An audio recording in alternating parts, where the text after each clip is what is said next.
ఒకటి యాద్ చేసుకోండి, ఇవాళ రేవంత్ రెడ్డి తీసుకున్న నిర్ణయం మొత్తం రైతాంగానికి ఒక శాపం. ఇక్కడి నుంచి కొనడట, ఆయన గింజలు కొనడట, వడ్లు కొనడట, మీరు వండించే జొన్నలు కొనడట, శనిగలు కొనడట. మోడీ ఎంత కొనమంటే గంతే కొంటాడట, మీదికెళ్ళి కొనడట.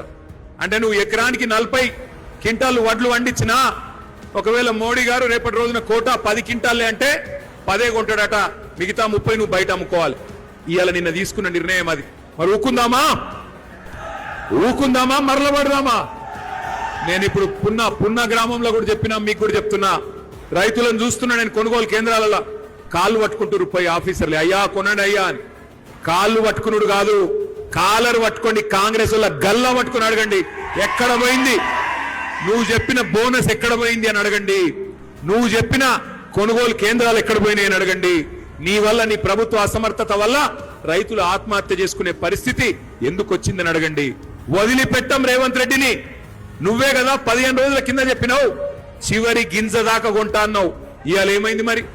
చివరి గింజ దాకా కొంటా, మోడీ మెడలు వంచుతా, నేను మోడీని ఇది చేస్తా అది చేస్తా తొడలు కొడుతీవి. ఇవాళ ఏమైంది అని అడుగుతున్నా.